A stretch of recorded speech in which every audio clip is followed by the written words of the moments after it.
I want to move on to something else that popped up in my timeline this week that I think is relevant. And we're going to be talking about the women again, which is 50's favorite topic. Let me put it up on the screen because this is some biblical level of brattiness. I mean, I've seen a lot of bratty stuff. It looks like this girl is trying to do a story or some kind of social media post. And, well, I'll just play it. Like, you guys can see this. Let me know if the audio doesn't play when I put this up on the screen, but I think it's set to play. So just have a listen to this. The egg was not on the salmon. So can I please get a new one? I don't want to eat it. Leave already? Why are you even here? You're joking, right? I can't make this up. Why is the egg not on the salmon? You guys can see clearly that I'm not making this up. Like, I can't make this up. Do you guys see this egg that's not on here? Sorry, we're too busy to entertain this. I'm sorry. You would have to ask for me. Okay, so I ordered a salmon benedict, which the egg clearly is supposed to be on, and then why is the sauce even on the side? Like, it's supposed to be on top. Can I just speak to the manager? Like, I'm so confused. I am the manager. I really don't know who hired you to be a manager, but I can clearly see that you are not, the right person for this job. I'm gonna try to put this on. If it opens on the way, I'm literally gonna have to ask you to bring me in. Oh my god. Dude. Can I get a new one? Sorry, yeah. Can I please get a new one with a new plate? It's to be aesthetic for my story. Because I'm honestly not eating this until you bring me a new one. Sorry. I'm actually leaving.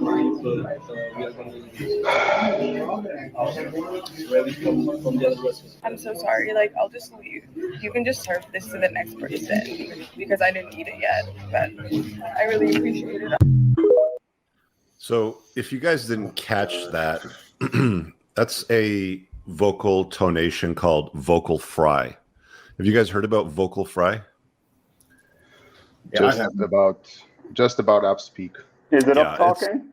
Is it like talking totally like this? My name is it's gotta be on the egg. Oh my god, it's ruining my story. Like this. That's how dumbasses talk. Essentially, this is the pinnacle. I've seen some bratty stuff show up in my timeline. Ian Miles Chong shared this. It says, learned helplessness, entitlement. What's even worse is that she chose to upload this. Well, she's one of these social media influencers that is like, oh, here's a picture of my breakfast. And because the egg isn't on top of the salmon and the Benedict sauce isn't poured all over it, it's not aesthetically pleasing enough for her. So she wants to talk to the manager with that vocal fry. I've seen some biblical levels of brattiness and entitlement, but I think this here tops it for the week. I need to get some kind of can somebody make me some kind of graphic avatar that I can play at the end of endless brattiness? It would just be epic. Dude, I'm chopping some chives here at the moment, and I made salmon last night, so I think I should probably comment on this. But one of my all-time favorite chefs is a guy called Marco Pierre White, and he is famous for. Somebody complained about the meal in one of his restaurants in London years ago. So he came out and he threw them out of his restaurant. Yeah. He didn't say, oh, sorry. He just said, get out. Go on. He came out straight out with all the dirt all over him. Get out of here. Tearing up. It's so funny. You like cooking, right, 50? Yeah, no, that's what I'm doing at the moment. I just got chives in my garden. I'm chopping them up and I'm going to make eggs. I don't know, eggs with avocado or home cured bacon or something. One of the hardest places, hardest jobs, and hardest environments you can be in is in a high-level restaurant kitchen. I've worked in two. It's insane.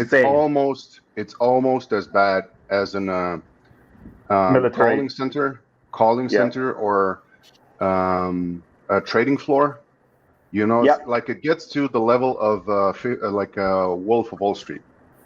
Yeah, it's that kind of debauchery because it's long hours, it's hard, it's tough. There's little room for error. Every single mistake that you do ruins the plate. You cannot do it doesn't take 4 mistakes in a row to ruin a plate. It just takes one.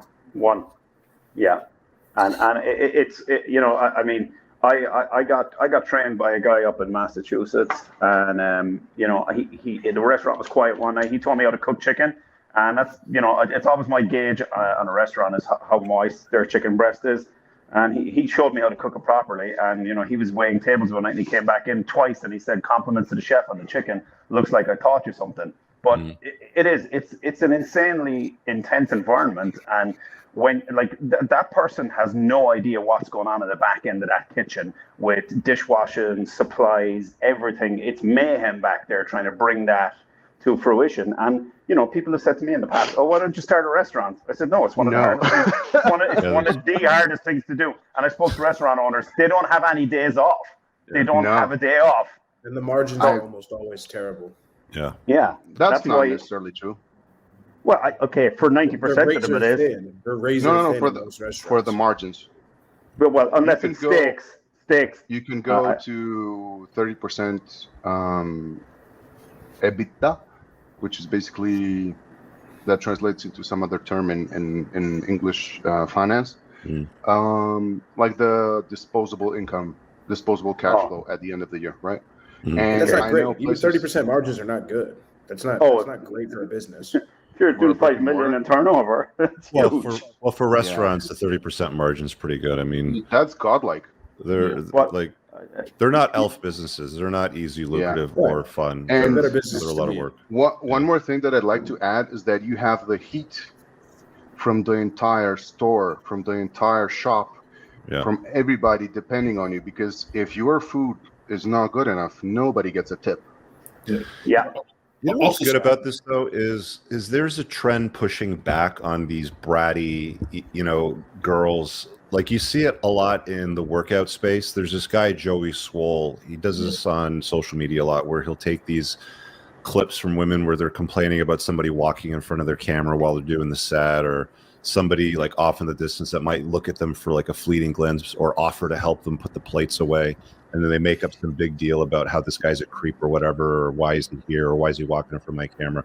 And there's a lot more pushback for that now. So I think society in general doesn't have a lot of tolerance for a lot of this bratty behavior. There's probably a small portion of their audience where they think that, oh, this will get me more views, or maybe this will get some reach because I'm lecturing them or I'm pulling the Karen. Nobody likes a Karen. Not even Karens like Karens. You know, you ask a Karen that's been a Karen that sees a Karen, they don't like it either.